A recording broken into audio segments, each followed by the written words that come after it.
Assalamualaikum warahmatullahi wabarakatuh. Yang kami Waalaikumsalam. hormati Bapak Ganda Febri Kurniawan selaku dosen pengampu mata kuliah Strategi dan Inovasi Pembelajaran Sejarah serta teman-teman yang kami banggakan.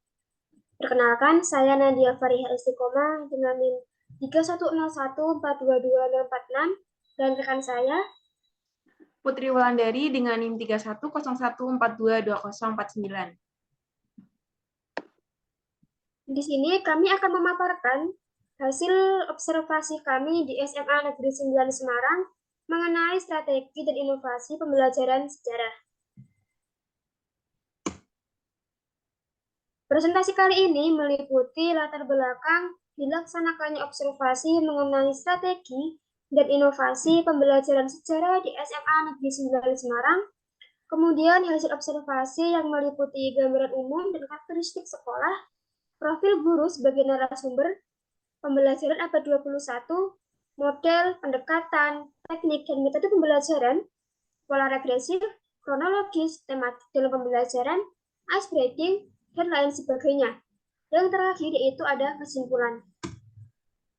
Latar belakangnya diadakan observasi ini yaitu mata pelajaran sejarah adalah salah satu mata pelajaran yang berperan penting dalam pengembangan karakter siswa dan penguatan jati diri siswa. Maka dari itu, perlu dikembangkannya strategi dan inovasi pembelajaran sejarah pada pendidikan menengah agar siswa dapat lebih memahami sejarah dan menerapkan nilai-nilai sejarah dalam kehidupan sehari-hari. Presentasi ini menampilkan strategi dan inovasi pembelajaran sejarah di sekolah menengah atas, yakni di SMA Negeri 9 Semarang, berdasarkan observasi, catatan, dan wawancara dengan salah satu guru di SMA Negeri 9 Semarang. Kemudian akan dijelaskan gambaran umum sekolah oleh rekan saya. Persilahkan.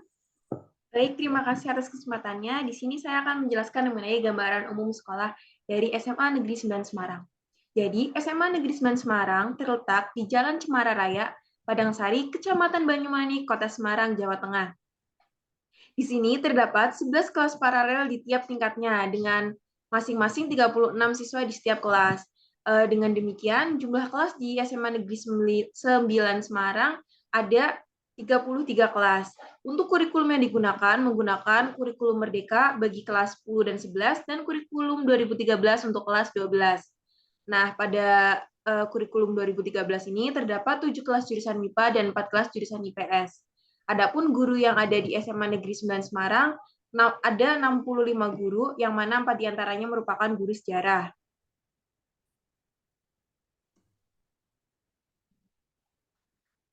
Profil guru sejarah. Ibu Novi Ekawati merupakan seorang guru sejarah yang lahir pada tanggal 30 November 1965 di Temanggung. Saat ini beliau bertempat tinggal di Wisma Gaharu. Namun, biasanya jika akhir pekan, Ibu Novi pulang ke kampung halamannya dan kembali lagi ke Semarang Senin pagi sekitar pukul 4 dari rumah dan sampai di SMA N9 Semarang sekitar pukul 6.30 sampai 6.50 waktu Indonesia Barat. Beliau sudah menjadi guru sejarah kurang lebih selama 30 tahun. Persepsi guru tentang pembelajaran abad ke-21. Menurut Ibu Ekawati, pembelajaran abad 21 ini lebih berfokus pada penggunaan IT. Menurutnya, dengan adanya IT dapat membantu guru dalam menyampaikan materi dengan menampilkan PowerPoint atau video pembelajaran sejarah yang berkaitan dengan materi yang sedang disampaikan. Jadi adanya PowerPoint ini sangat membantu seorang guru. Apalagi jika seorang guru ini lupa tentang materinya, seorang guru dapat membaca sedikit-sedikit materi dalam layar PowerPoint. Namun menurutnya seorang guru tetap harus menguasai materi agar lebih percaya diri dalam menyampaikan materi di kelas dan mengelola kelas. Next. Persepsi guru tentang model pendekatan, metode, dan teknik dalam pembelajaran sejarah. Metode pembelajaran yang digunakan oleh Ibu Novi ini pembelajaran yang berpusat pada siswa, di mana siswa didorong untuk aktif dan berkolaborasi dalam proses pembelajaran. Di sini biasanya Ibu Novi membentuk siswa dalam suatu kelompok-kelompok untuk melakukan diskusi dan kemudian mempresentasikan hasil diskusi kelompok tersebut. Metode yang digunakan Ibu Novi ini metode ceramah. Pendekatan yang digunakan yaitu pendekatan kontekstual dan pendekatan kooperatif. Pendekatan kontekstual yang Ibu Novi gunakan ini berusaha mengaitkan materi sejarah dengan kehidupan sehari-hari agar peserta didik lebih memahami materi yang diajarkan.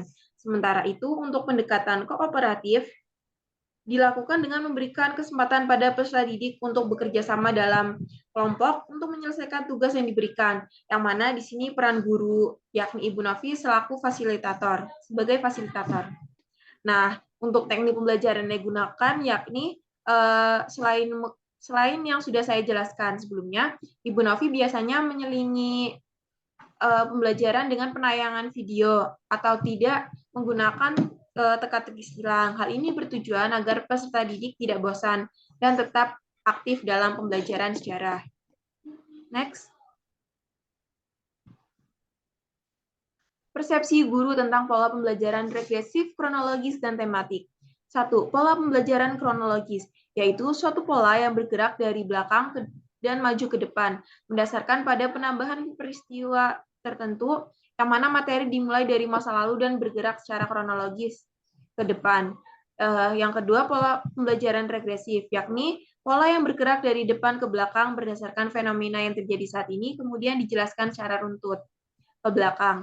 Yang ketiga, yakni pola pembelajaran tematik, yaitu suatu pola pembelajaran yang didasari pada tema tertentu. Jadi, tidak memperhitungkan aspek kronologi dan hanya fokus pada tema tertentu.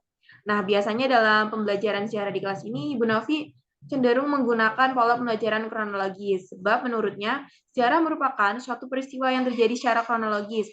Artinya, setiap peristiwa yang terjadi terdapat urutannya. Dengan penggunaan pola pembelajaran kronologis ini, lebih memudahkan siswa dalam memahami materi. Untuk pola regresif, biasanya Ibu Novi mengaitkan dengan peristiwa yang sedang terjadi di masa kini. Sebagai contoh, ketika bulan September berkaitan dengan materi G30S PKI, maka Ibu Novi akan mengaitkan hubungan antara bulan September tersebut dengan materi 30S PKI. Untuk pola pembelajaran tematik sendiri ini jarang digunakan, karena memang pola pembelajaran tematik ini biasanya digunakan pada yang ruang lingkup publik dan mata kuliah yang sifatnya lebih terbuka. Next. Demikian materi yang dapat saya sampaikan. Saya kembalikan lagi ke Nadia. Baik, saya akan melanjutkan hasil observasi ini, yaitu mengenai ice breaking. Ibu Novi melakukan ice breaking dengan pemberian pertanyaan kepada siswa, terutama kepada siswa yang mulai merasa mengantuk atau jenuh ketika guru sedang menjelaskan materi. Nah, jika siswa tidak dapat menjawab pertanyaan dengan baik, mereka akan diminta untuk maju ke depan. Nah, apabila sudah ada 2 siswa yang maju ke depan, maka keduanya itu akan diminta untuk menyanyikan lagu Burung Kakak Tua dan Tapi Saja Bundar secara bersamaan, atau menyanyikan lagu yang nadanya itu sama secara bersamaan. Nah, tujuan dari kegiatan ini itu untuk melatih konsentrasi siswa agar mereka itu dapat kembali fokus dalam pembelajaran. Kemudian ada 3 strategi dalam observasi kali ini, yaitu strategi perlibatan interaktif peserta didik dalam pembelajaran.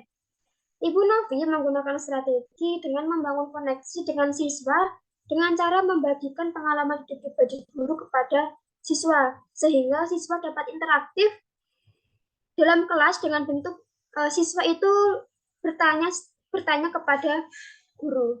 Kemudian strategi yang kedua yaitu tentang membangun koneksi materi sejarah dengan isu terkini. Ibu Novi mengusung pola pembelajaran regresif yang sudah dijelaskan tadi oleh Putri, di mana pendekatan ini dilakukan dengan mengaitkan isu-isu terkini dengan peristiwa-peristiwa masa lampau yang relevan. Nah, tujuannya itu untuk menggali dan menganalisis nilai-nilai serta pola yang berkaitan antara isu terkini tersebut dengan sejarah yang telah terjadi. Kemudian strategi yang ketiga yaitu menumbuhkan kemampuan berpikir kritis di dalam diri siswa. Nah, selama proses pembelajaran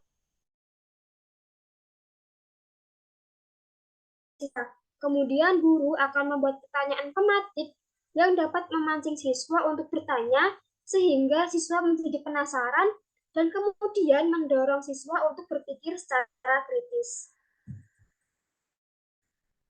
Terakhir yaitu ada intensitas yang meliputi intensitas pemanfaatan sejarah digital dalam pembelajaran. Ibu Novi lebih sering menggunakan pendekatan pedagogik melalui penyampaian materi dalam bentuk ceramah. Menurut beliau, teknologi itu berperan sebagai penyokong atau pelengkap dalam proses belajar mengajar. Dengan pemanfaatan LCD ini, dengan memanfaatkan LCD untuk presentasi dan menayangkan video sejarah yang relevan dengan materi yang sedang dibahas. Kemudian intensitas penerapan TIPEK dalam pembelajaran sejarah. Menurut Ibu Novi, penerapan TIPEK dalam proses belajar mengajar itu membantu menyederhanakan atau memudahkan seluruh proses pembelajaran, termasuk perencanaan, penyampaian materi, penugasan, dan evaluasi. Nah, penerapan TIPEK ini memberikan dampak yang positif dalam merancang pembelajaran dan memfasilitasi proses belajar mengajar secara optimal melalui pemanfaatan teknologi. Nah, dari hasil observasi ini dapat kita tarik kesimpulan, yaitu strategi yang digunakan guru sejarah di SMA Negeri 9 Semarang itu sangat bervariasi, meliputi penggunaan media PowerPoint atau penayangan video film, diskusi kelompok, dan bermain teka-teki silang, sehingga membuat pembelajaran itu tidak membosankan, dan peserta didik itu menjadi lebih aktif. Walaupun demikian, masih terdapat kelemahan dalam pembelajaran sejarah yang dilakukan karena guru lebih sering menggunakan metode ceramah. Kemudian, untuk meningkatkan efektivitas di SMA Negeri 9 Semarang dalam pembelajaran sejarah, disarankan sebaiknya guru itu meningkatkan kemampuan dalam mengakses teknologi, sehingga nantinya dapat lebih sering melakukan variasi dalam belajar mengajar. Penerapan prinsip-prinsip kurikulum Merdeka Belajar, terutama yang berkaitan dengan mendorong motivasi belajar siswa, juga dapat diperluas. Nah, melalui hal tersebut diharapkan siswa menjadi lebih aktif dan bersemangat dalam pembelajaran sejarah. Sekian pemaparan hasil observasi dari kami. Apabila banyak salah, banyak kurangnya, kami mohon maaf yang sebesar-besarnya. Wassalamualaikum warahmatullahi wabarakatuh.